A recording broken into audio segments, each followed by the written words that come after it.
when I'm listening to that, the energy on each specific little frequency is less because the total is spread out. So what I really want to do is make my signal sound stronger. So I want it narrower so that my 5 watts sounds like a good 5 watts. And the narrower, they sound stronger. So many folks getting technician's license will simply buy a handheld, but HTs are FM. Okay, they're FM. And the bandwidth is quite wide, but as long as you're working locally and through repeaters, you don't care. But if you were working in kind of a noisy area with some, for instance, say some from here over to Carson or something, you say, oh boy, that ain't going to work at some point to the repeater. So a multi-mode transceiver, VHF transceiver. Now this is not multi-mode.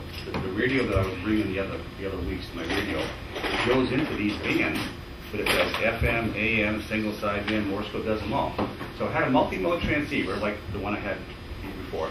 That would be best for weak signal communication. So if I was in my car and you were in your car in Europe and LA and I'm down here, and the conditions are getting kind of weak, we would switch off of FM and we'd go to either Morse code or single sideband.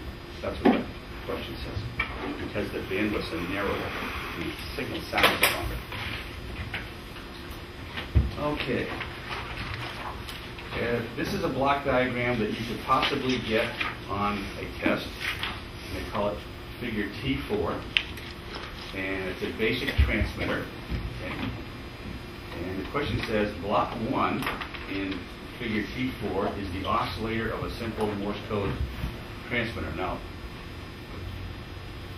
there's the Morse code key, telegraph key, and what I need is a circuit that sets the frequency.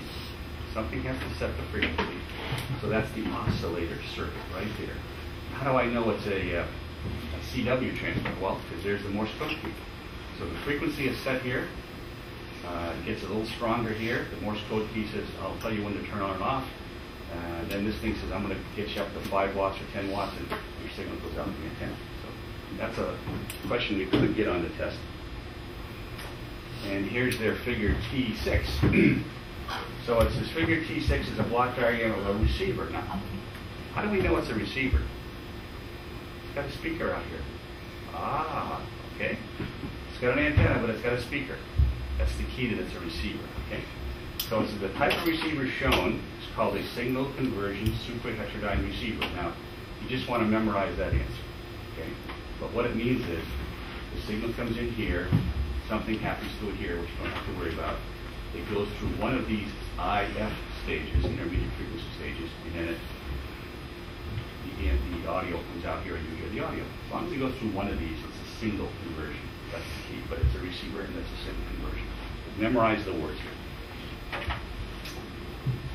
Okay, we're still on that same figure. It says the function of the mixer right here in the suture depth receiver is to shift the incoming signal to an intermediate frequency. Now let me give you an example. Let's say that what we're hearing here is 14 megahertz. Wow, that's 14 million hertz, right? Well, the frequency that this little block wants to see is more like 400 kilohertz, so it can act on what it's going to do. And so I take another signal, and I mix this one with this one. I subtract this one from this one, and out comes the 400 kilohertz. So if this is 14 megahertz going in, this could be 14.4. So when you subtract the two in the mixer, you get 0.4. Okay? Just remember that. So this is kind of stuff you just want to memorize and not too much electronic knowledge on. So the function of the mixture in the superhet receiver is to shift the incoming signal to the intermediate frequency signal. That's so we can work on it and get the audio off of it. In block 1, in figure T6, block 1 is a product detector. And if this is a product detector, then this is a basic Morse code or single sideband receiver. Okay? Product detector. What happens in here is this gets mixed with this, and out comes just the audio. Product detector. Okay, this gets a little more complicated now. Okay? When you listen to a radio, say you listen to your AM radio station, and you're on any little channel or frequency, how come you only hear one station? You say, well, I'm tuned to it. But all those signals are all coming in the antenna of the radio, but you're only going to hear the one you're tuned to. And the reason because when you, there's a device inside the radio that says, when frequencies come in, I'm only going to listen to what's in between here and here.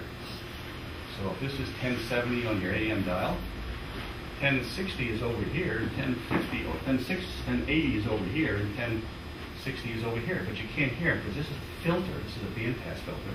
This filter does not let anything get in which is lower than a certain frequency or higher, and it lets everything come through which is in between. When you tune your radio, AM, FM, HamRadio, television, when you tune to a channel or a frequency, there's always one of these in the radio that says, only give me what's in between these two frequencies, okay? So bandpass filters, they block all the signals, the radio frequency signals above and below specified frequencies. Yep, they do. And they allow all the other ones to come in. They're used in what we call that IF stage, that intermediate frequency stage. Every receiver has to have one of these. The bandwidth depends on what emission I want to listen to. So if I want to say to my radio, I want to listen to Morse code. Oh, this is going to be very narrow. I want to listen to FM. It's going to be very wide. Okay. So here's all I got to remember. The multi-mode transceivers, a multi-mode now, one that can receive AM, FM, single sideband. A multi-mode transceiver uses multiple filters to prevent noise or interference reduction by selection of a bandwidth that matches the mode. Okay? So a radio will have multiples of these depending on what mode I want to listen to. So it gets a little complicated, but some of the answers you might just want to memorize. Okay, it's going to keep going, okay? Here's all I can memorize now. The receiver filter selected to minimize noise and interference for single sideband would be 2400 hertz or 2.4 kilohertz. Okay, so if I push my single sideband button on my radio, a filter would kick in which only allowed about 2.4 kilohertz here wide, nothing below it, nothing above it. Okay. Now, here's a little story for you. The question pool has a problem because this question here, which is somewhere else in the text, a couple of charts now will state that the bandwidth of single sideband is 3 kilohertz, not 2.4. Okay? So the people who put this question pool together said one thing here, and they're saying something else in a different question. So you got to remember when you get the D09, this one's 2.4. When you get to this question, it's going to say 3. It's going to say 3. Technically, which is where 3 is technically correct. But to get this question right on your test, if you get it, you got to give them the 2.4. Okay. So this is an error that they have in the questions, but we can't solve the problem. Okay, so forget all this now. I'm just giving you that little answer. When you change your mode to Morse code, a narrow filter moves in. Okay. Now, question pool TA11 says that the bandwidth of Morse code was 150 hertz, which is a little wide in my opinion. Don't worry about that. That's just my thought. Okay. This one here says that when you set your receiver to Morse code, a 500 hertz filter is selected. Well, okay, what they're telling you is that the bandwidth of Morse code is this, but when you switch it, the filter is 500. Use their answer. It isn't necessarily right, but use their answer. Okay? Keep going. Okay, many receivers have multiple bandwidth filters, as I said before. That's to allow them to have different emissions, okay? Receive different emissions. These bandwidth filters let the receiver discriminate between multiple signals that may be very close. So, for instance, if I'm talking to you on FM, there could be someone talking here and someone talking here, and you and I are talking here. So what this filter does is lets us talk without us hearing the person who's up in frequency or a little bit down in frequency. That's all this means. The receiver specifications will refer to this as selectivity.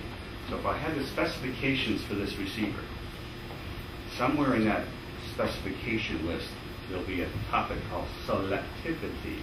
And the selectivity tells me how many different kind of filters are out. That's all that means right there. Okay, this gets more complicated now. This is their figure T7.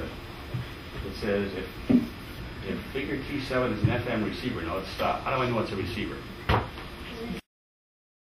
Now the reason I'm pointing this out to you is because when you look at the 4 answers for this, 1 or 2 of those may say something transmitter.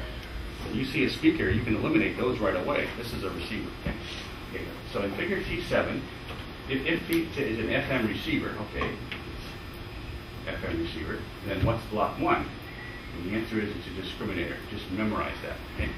That block is called a discriminator. The discriminator circuit demodulates the FM signal. What does that mean? Well, somewhere right in here, I've got a signal that's still got my audio on it, and that thing right there takes the audio off, puts it on the speaker. That's what it's called, like demodulating the FM signal. Again, a lot of stuff to memorize here. Okay, miscellaneous. When you have a single sideband signal, which one of these days I'm going to bring a radio in and let you listen to one of these things, but there's a change in the pitch. So when you tune to it, all of a sudden someone's talking. That's the uniqueness of a little signal sideband. When you tune across the signal, instead of just hearing a weakened and then stronger and then weaker, it actually starts with a high pitch. I'm not talking to you. It goes low. Okay. So when you tune right on the frequency where it is, the audio is very low. So what they have is they have a little control on those nice big receivers that's called a RIT. So what you do is once you tune the radio to the right frequency, the audio is very low, you can tune the RIT control and make the audio sound like it should be normal. That's the receiver incremental tuning control. So to make the sideband signal voice pitch sound very clear, you make the adjustment using the receiver RIT control, and RIT means receiver incremental tuning. That's all you got to memorize. When you buy and install a device which amplifies, okay, you get that? When you buy and install a device which amplifies signals that you receive, or you can, this is called a preamp. So let's say that the signal's coming in are very weak all the time, and my radio is not very strong. I can actually buy a thing that amplifies what comes in my antenna and makes the signals into the receiver much stronger. That's called a preamp, an RF preamp. You can buy these for your TV sets, you can buy them for radios, you can buy them for these things. Okay, so they're called RF preamps. Install them between the antenna and the radio. Let's take this off and put it in here. And it makes the signal sound stronger once they come into your receiver. But a lot of the radios have them built in. You just push the preamp button. So a lot of the radios have them really built in. Oh, wonderful. Jeez. We might make 2 or 3. It'll be wonderful. So those last two are kind of a bunch of stuff to memorize, unfortunately. Okay, this one's going to be another one of these little techie things. Interference. Okay, this is again real techie. So here's a single sideband signal. So there's the carrier, that's the frequency that it's on, and here's the audio, right? It's on one side, right? So if you remember the prior talk, if you saw this on the oscilloscope, this would be called the upper sideband because the audio is higher frequency than the carrier. But sometimes when we talk, people will say, gee whiz, some of your audio is flashing on higher frequencies or lower frequencies. So if someone tells you your transmissions are causing interference on nearby frequencies, you check your transmitter for what's called spurious emissions. That's the word you're trying to remember. Now, you won't hear these because it only happens when you're talking. The person who's listening to you is not going to hear them because his radio only hears that much. But someone who's on a frequency next to you and they say, what am I hearing? And they'll tune their radio down. Oh, I'm hearing this guy here. And then they'll tell you, hey, you got spurious emissions. Okay, so it's a problem with something. So spurious emissions can be caused by any of the following. It could be a transmitter problem, you get it fixed. It could be the microphone is set too high, the gain is set too high. It could be I'm talking too loud into the radio, that'll make that happen. Or I'm talking too close to the radio, which makes it too loud. So don't worry about that, just memorize the spurious emissions. If your receiver reports that your audio signal to a repeater is distorted or unintelligible, then the problem could be any of the following. Okay? One is that the transmitter might be slightly off the frequency. It might not be exactly on the repeater's frequency. Okay? The batteries may be running low if it's a handheld, or you could be in a bad location, okay, where you're not really getting a good path to the receiver. So any of these. And because this is kind of like three of these things, my guess is it's A, B, C, D, all of the above. So you read that question. Yes. If your mic